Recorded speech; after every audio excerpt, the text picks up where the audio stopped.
and kick this thing forward a little bit. So we'll have about 2 minutes. Yay! And now everybody can hear us as we start to go live and we start to stream. We hot mics. So anything we're talking about now, the world can hear.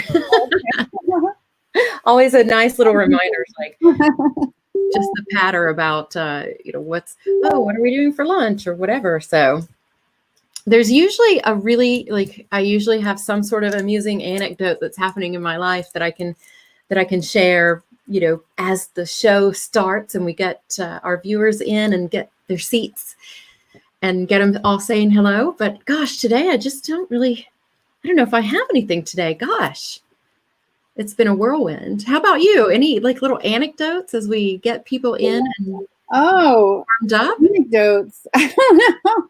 This is like the warm-up act before we get started. Hey, Shyla, good to see you. So I can see people coming in. If you're joining us live for our chat with Shaunta Grimes, we will be starting in just a couple of minutes. We want to give everyone a chance to come in and find the stream and get comfy, get your popcorn, and get ready for the fun. Yeah, give us a shout in the comments and let us know where you're joining from. That would be terrific. I'm in Georgia. Where are you, Shaunta? Oh, I'm in northwestern Pennsylvania. Oh, wow. Nice. Yeah, I just moved here from Nevada in November 2 years ago. So in November, 2 years, which is crazy. It doesn't feel like that long, but that whole area, I lived in Reno. So that whole area was on fire when we left, and it's on fire again. So I just can't believe what's happening out west just in general. And see we've got Anchorage joining us. Fantastic. UK, Southern Michigan. I know we have other Florida out there, and let's see, other UK. Ooh, fantastic. Michigan, couple people from Michigan. Show us on the mitten where you're from in Michigan. I have a girlfriend who lives right there. So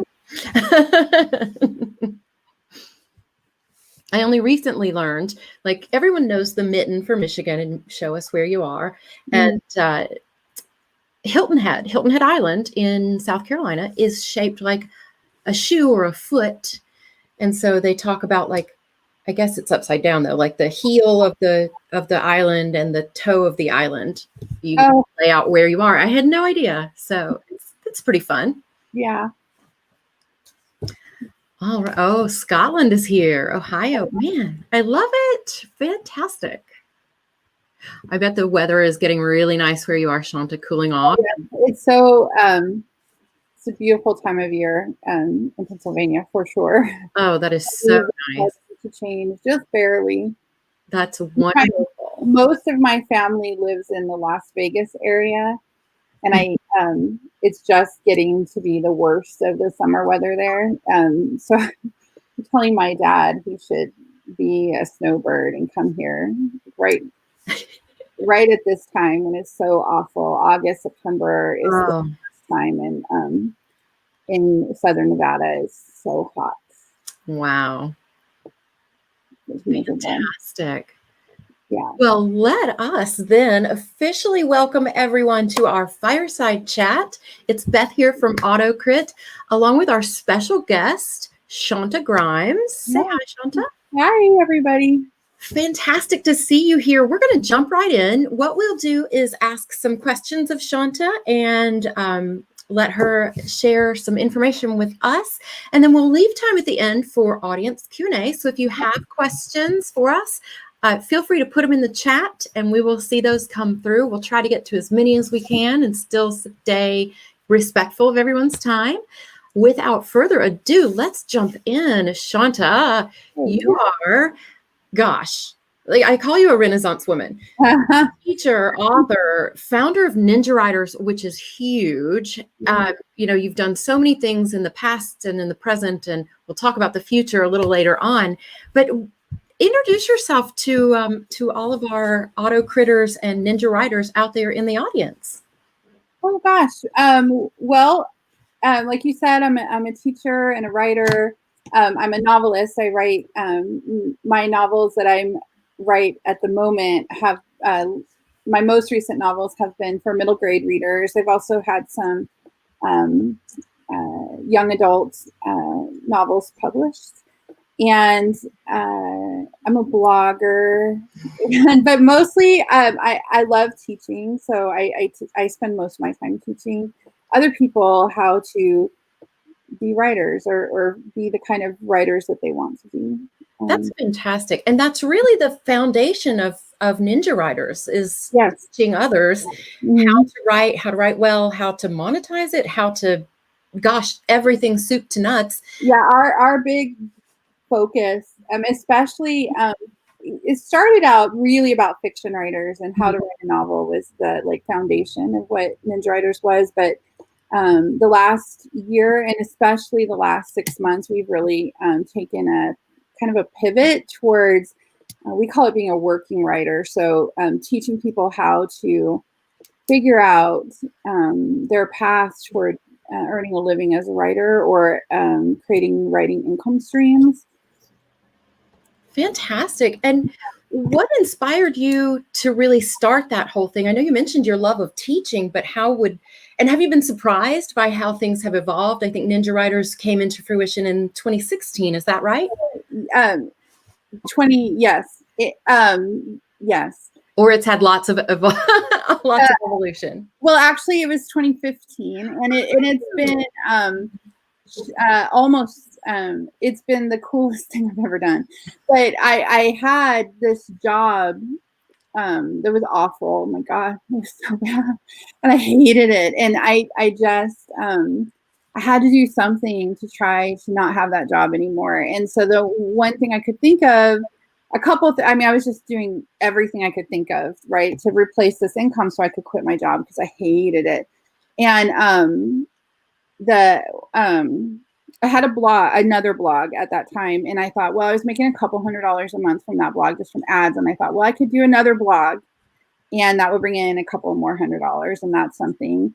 And I'd already sold 2 novels to a major publisher. So I knew if I wrote another novel, I at least had some kind of hope that I would be able to sell it, which would give me even a small advance would be enough for me to quit my job and regroup, right? And so I thought, I just decided I was going to write a novel. And I have had forever, this method for writing novels that helps me a lot because I'm very right-brained. I'm very disorganized. And so to finish writing something big, I have to have these method, right? And so I thought, well, I'm going to write my novel and I'm just going to write a blog post every week about how I write my novel. And I started doing that. It didn't fit at all. My blog at the time was recipes and kind of a lifestyle type blog for disorganized people, creative, disorganized people.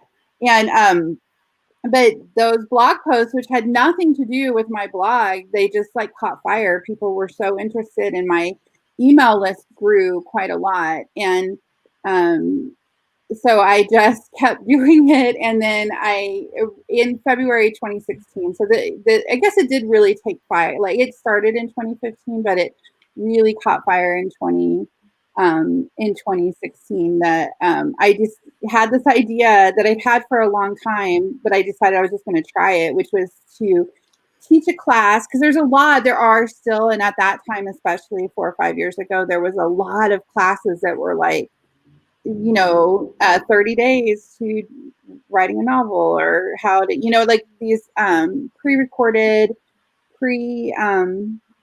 prepared, I guess, classes that would just give you the information, and then good luck, good luck with it. And I thought, and then there were short, how to 30 days to this, or 2 weeks, or 7 days, or whatever. And I thought, you can't write a novel that fast, especially not your first one. I mean, you can. People do NaNoWriMo all the time. I've done NaNoWriMo, but NaNoWriMo itself didn't teach me how to write a publishable novel, right? You need to slow down. So I thought, okay, I'm going to do a year-long course, and if you do all of the lessons and you do the work, you'll finish with a novel. And I called it a novel idea. And I hadn't done any work for it. I just had the idea. So I sent an email out to notes. I made a sales page on Gumroad. And I wrote an email and I said, okay, I'm going to teach this class. And then I sent out the email, and then I went to a movie. And during the movie, I went to a movie with my husband. I said, I'm going to go back home and tell them, never mind. Never mind, I'm not ready.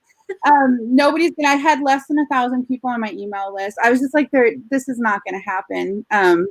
But 2 people bought the course, which paid me. Those 2 people paid me what I was earning in a month for my job. And I thought, okay, if I have to write this whole stupid year-long course, you have to now. It'll be worth it. I could have refunded their money, but I just thought, no, if I have to do it just for these 2 people, that'll be all right. But I ended up earning enough money from that launch to quit my job, and Ninja Writers was born. There was a Facebook page that took off really quickly and was very active right away.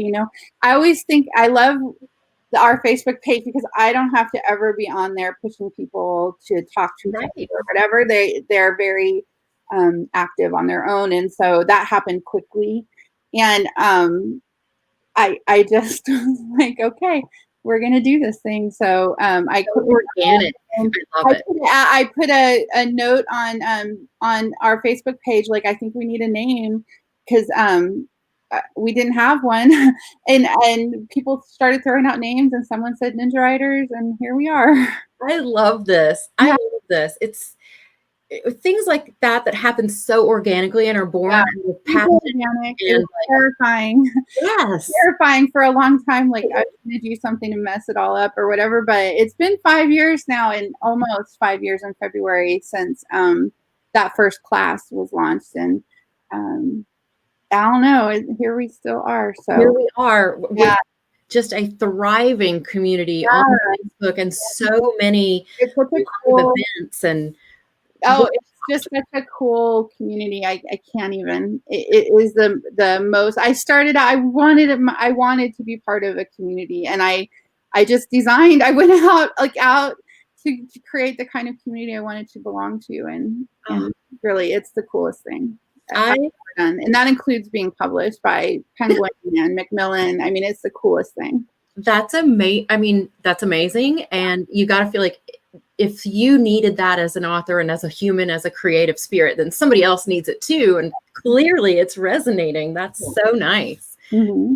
Speaking of your books, you mentioned having Ninja Writers blow up was even more exciting than getting published by Macmillan. And talk to us a little bit around your experience getting published. And Macmillan is prestigious. Yeah, my first 2 books were published by an imprint of Penguin, and then that was in 2013 and 2014. And then I, after I started Ninja Writers, I wrote a middle grade book. My first 2 were young adult. I wrote a middle grade book while I was in my MFA program, which I graduated from in 2018, summer 2018. And I sold that one to Macmillan, and another one that just came out. March 2020 was not a great time to have a book launch, but there you go. So that my with Macmillan came out in March 2020, that's Center of Gravity, and The Astonishing Maybe was in March the year before, 2019. So. That is fantastic. Yeah. What kinds of tips can you offer our audience that might be seeking publication of any method? With a traditional publisher, so I spend literally all of my time talking to writers. Really want to be writers, right? And what I hear a lot is it's impossible, or it's so hard. And I guess I'm just here to say that it's not. It's not easy, but it's not impossible either. And if you write a good story and you keep working at it. My first novel that was published was Viral Nation. It was the 4th one I wrote. So, I spent years writing and learning and just determined to figure it out. And if I had quit when my first one didn't sell, then, I would stop. I wouldn't be here right now talking to you. I wouldn't have Ninja Writers. I wouldn't be an author at all. And, because so it took me 4 practice novels, but I kept working at it, and I kept, I wrote my very, very, very first novel in 2004 when I was very pregnant with my youngest daughter. And she was born December 8th. So I was very pregnant in November. And it was like the longest November of all of history of Novembers. It was like November that lasted like 3 years. It was awful. And I was like, I have to do something. And so I just said, I'm going to do NaNoWriMo. And I did it. And I finished that book, and it just like lit a fire under me. I was like, it sucked. It was bad. I mean, I wrote it in 30 days. It was not good.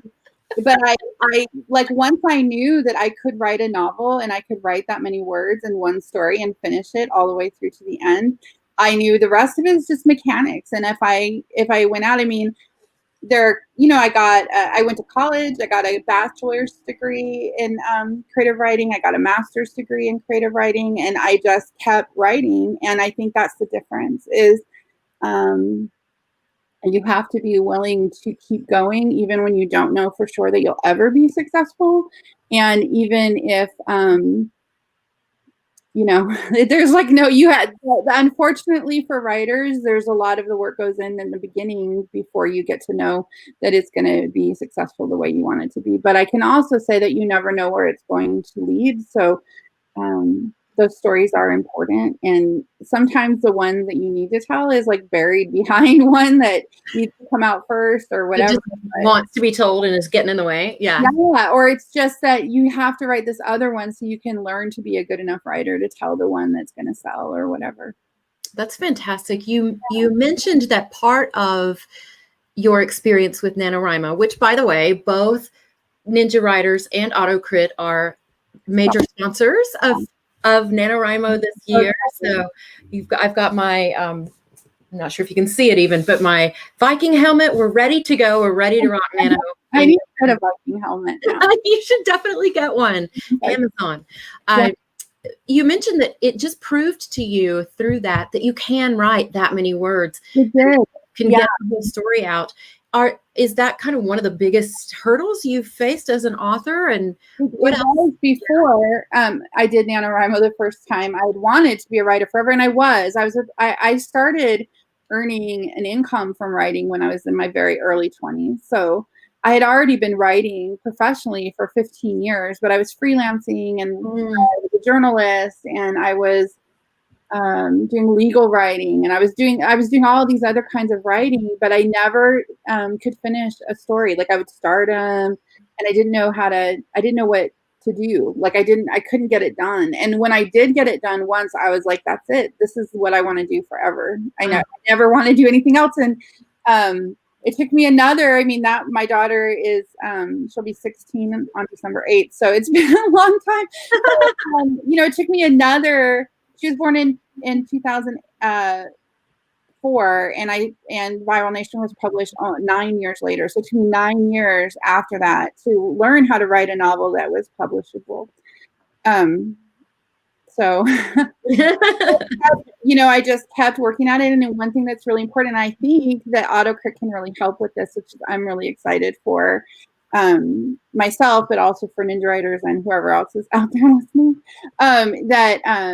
One thing that's really important is, and that I try really hard to stress to my students, is that horizontal growth is not enough, right? You can't write novel after novel after novel and they just like you have to have some vertical growth. So you have to get better.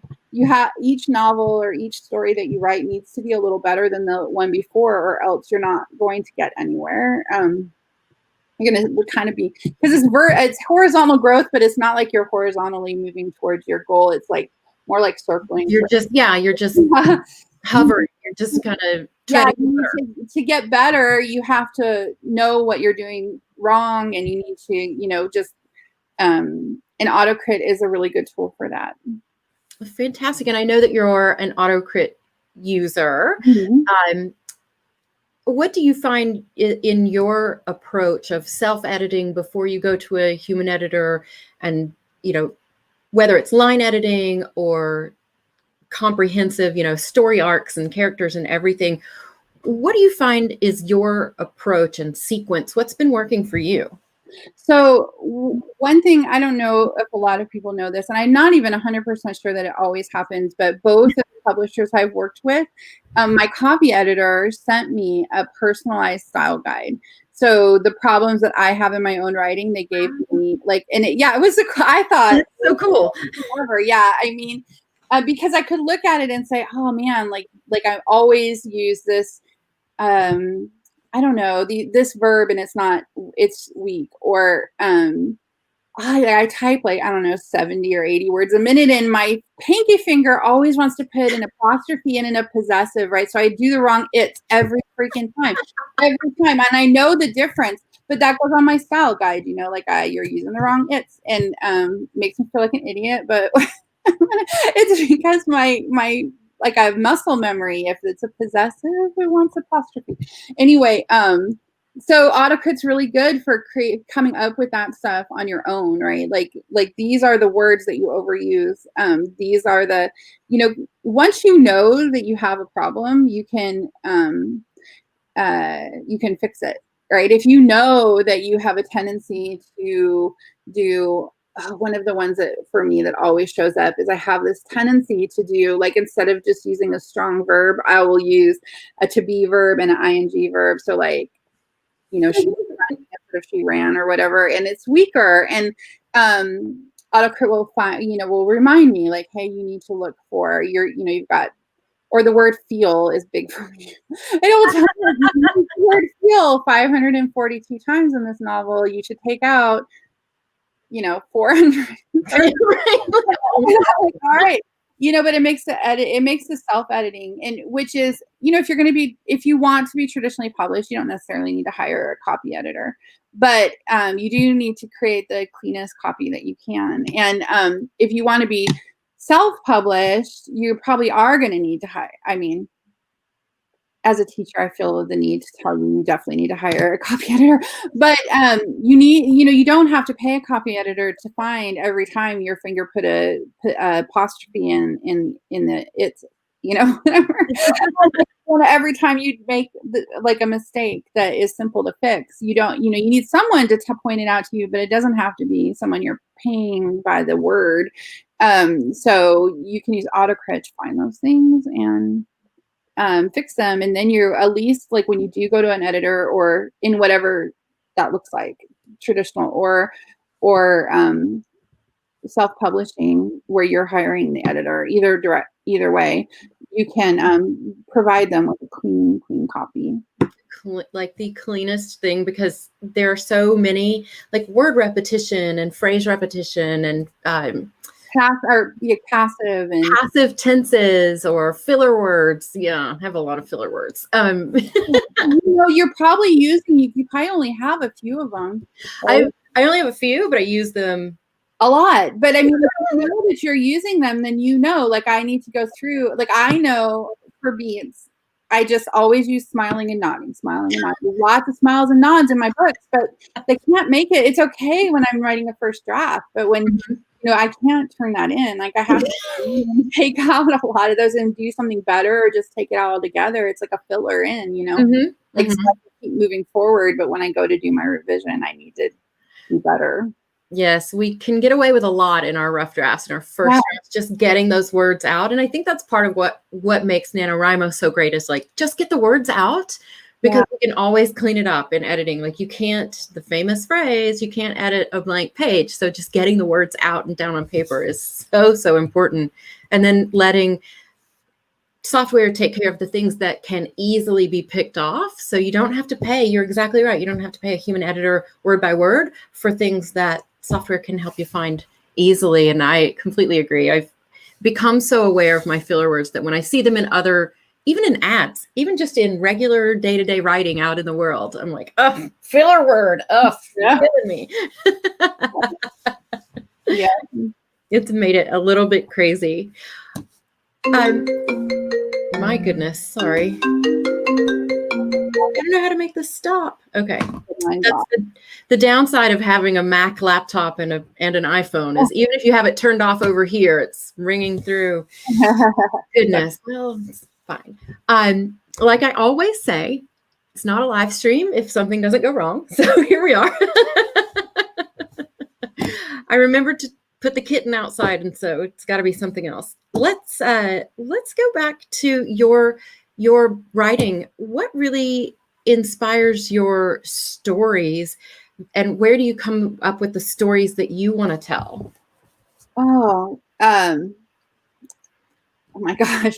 I know it's wild, isn't it? It's like that's a hard question. Well, so I have 4 published novels, and they are heavily. I have 3 children, and I have 8 brothers and sisters, and so my books so far have been heavily influenced by the people in my life. So, like Viral Nation and Rebel Nation are a 2-book series, and they're very the 2 main characters are a brother and sister, and they're heavily influenced by my 2 older children. And then The Astonishing Maybe is all, it was inspired by my little daughter, my younger daughter. She's not I told my husband last night, I need a puppy. My baby is about to start driving. And I'm like, no, I can't. Or something, because yeah, no, I can't do this.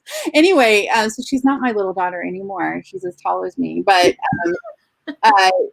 when she was little, she loved superheroes, and her name's Ruby, and we used to call her Wonder Roo. She would like dress up like a, and so I wrote a Wonder Roo book, and that's turned into The Astonishing Maybe. And then the last book I wrote, Center of Gravity, is the main character is really heavily inspired by my sister. And so I don't know. I guess I'm writing a middle grade book right now that's about like a girl who has a huge number of brothers and sisters. So, I guess I come from there. And then I love magical realism. So I just love I love writing about, I love children's literature anyway. Like the stories that, when I think about the stories that influence me the most in my life, they're the most foundational. They're all middle grade stories, right? Yes. And so I am just really drawn to this space, I guess, where you're caught between being a child and being an adult, or not an adult, but grown up enough to know that magic isn't really probably real, but maybe it is, you know? What are you talking about? There, that like 12-year-old age is really, I love telling those stories. So that's where I end up writing a lot.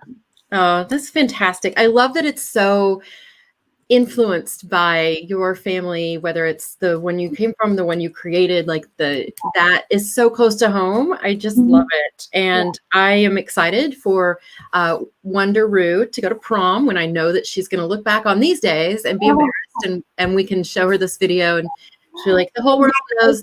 Look at the cover there's a little girl on the cover, and she looks just like Ruby. Oh, it's definitely Wonder Roo. And oh man, the cover, I'm a really kind of spectacularly non-visual person, so I never can picture what the cover should or will look like or anything, and then when I see it, I'm like, oh my god, it's that. Yeah.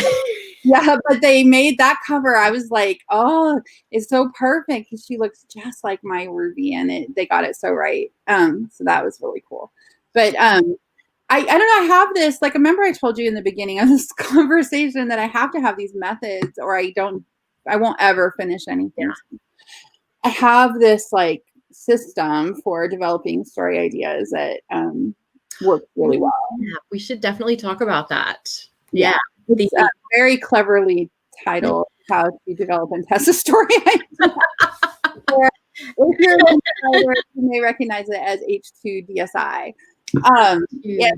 It's basically keeping like a running list of characters, right? Like all of those characters that have been, like, just kind of living in your mind. Yeah.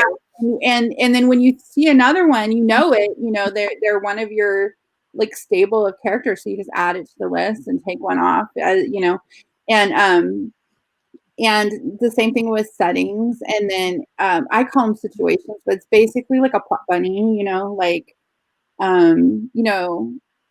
what if a boy gets invited to wizard school, or what if, I don't know.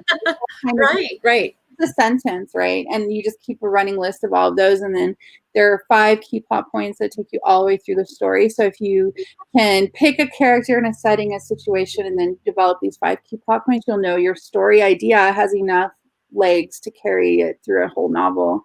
And so I do that a lot, because I one of the most stressful things to me is to be working on something and have this idea that this is the last good idea I'm ever going to have. And I spent a lot of time there. And it was hard for me to work, right? Because, what if this one doesn't sell and I don't ever have another one? Like, this is it. And so I developed a way to, like, prove to myself, I guess, or have these, have all of these ideas. Sometimes I just, I just, like a creative exercise, will develop a story idea just so it's there in my notebook, ready to go whenever, so I have all of these developed ideas that I can pull from when I'm ready for my next project. Yeah, absolutely. And it's such a common feeling to have that doubt and that fear. I love the fact that this takes you beyond that, or at least compartmentalizes it and puts it over here and says, okay, this is my repository. So I know I'm not going to never have another idea because I have them over here in this little jar.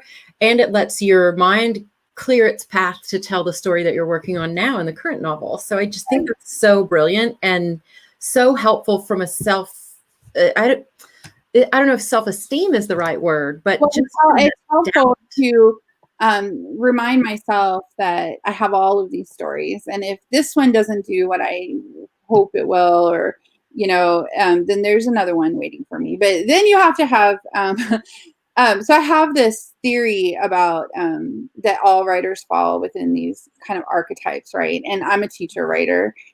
So everything I write, including novels, has this underlying, this underlying, like, teaching kind of, which is a lot of young writers who write for children have that going on. But I think that there are artist writers, teacher writers, spiller or confessional type writers, and we call them skippers in ninja writers. So skipper is someone who mostly is happy writing, like, for money, right? Like writing with an assignment or whatever, rather than coming up with something. Yeah. They are often journalists or bloggers or freelance writers, that kind of thing. Like, they're happiest doing writing for, like, with an assignment already or a contract. And the 3 main ones, though, are teacher, artist, spiller. And I forgot why I was telling you that, but I know, because I get bombarded. So teacher, one way you can tell, like, the difference between the 3 of those 3 main ones is how you manage ideas, right? And artists often just have one idea at a time, and they're totally happy with that, and they're happy to spend hours, or not hours, but years, right, developing this one idea. Like the guy who wrote what's that geisha book? Oh, the geisha one, though. Memoirs of a Geisha. Yeah. That one, I cannot remember his name to save my life. I can't either, but audience. But he spent 10 years writing that book. And that's an artist writer, right? He had one idea, and he spent all of the, these years researching it and making it perfect. And that's an artist. And a confessional writer would be more like, like the 50 Shades of Grey lady. And somebody who, and they, they, I don't know, ideas for them are often more like, they have more ideas, or, they're not necessarily one at a time, but they definitely, like, but anyway, teachers are bombarded, right? So your ideas are just as important to my brain as my ideas and everybody's ideas. And I have to be able to control them, right? Or to organize them so that because otherwise what will happen is I'll start writing this book, and then the next idea will come, or somebody else will say, "Oh, you should do this," and that's you should. And and I end up like, I would, if I don't have a way of controlling that, like a system for controlling those ideas and capturing them and saving them and letting my brain know, hey, this idea is okay, it's still there, it's saved, and it's safe. I will have 3 million 2 or 3 chapter starts and never ever ever never get that first draft finished, right? Ever. Right. Well, and it's like the dog from Up, like squirrel. Oh gosh, white wow. It's always something that always, but there's new ideas coming in. They are all so sexy and fun. Like it's hard not to. Yeah, lots of teacher writers will recognize this. I think that not only because it's not just my ideas, right? I'm equally as excited about everybody's ideas. Like if you come to one of the Ninja Writers, oh my god, you have I'll like give me 5 minutes, and I swear I will plan your whole life for you because it's so exciting for me. And it's really easy for me to get derailed from my own stuff because I get so excited about everybody's stuff. Yeah, it's hard not to. I get that. I feel that in a very real way. So I see that someone has posted a link to how to develop and test a story idea. Cool. So I'm locked in on that. I want to use the acronym so bad, but I can't. I haven't locked in yet. So, and that's a course that you teach that's available. It's free. Yeah. Free. That's fantastic. Yeah. I love that. So the link for everybody who's joining us live and for the replay, we have the link to how to develop and test a story idea, which is a free course by Shaunta, available through Ninja Writers. We have that available and linked in the comments for you. We'll make sure that you have a great way to get there. If you are interested in just checking out Ninja Writers, ninjawriters.org. To how to test and develop a story, or develop and test the story ideas there too on ninjawriters.org. I think, yeah. So you have lots of ways to get there. Ninjawriters.org is filled with so much great information about the process of writing, the business of writing, different types of writing, whether it's blogging or, blogging a novel or whatever it is. So much amazing information in there. And I want to I know we're starting to get some questions from the audience. Can I just say though, while you're on ninjawriters.org, you'll see the Ninja Writers Club, which is our membership. Yes. And if anyone listening, if you use the code AutoCrit, all in caps, you will get a first month for $5, and you can come check out what we're doing. And we have so much going on for NaNoWriMo in October. Yes. So I hope that you'll join us. AutoCrit, all caps. AutoCrit, all caps. I need to write that down, and I will put that in our comments as well. So everybody, don't worry if you're scrambling to grab a pen and remember that code and remember the URL. We will post it for you for sure.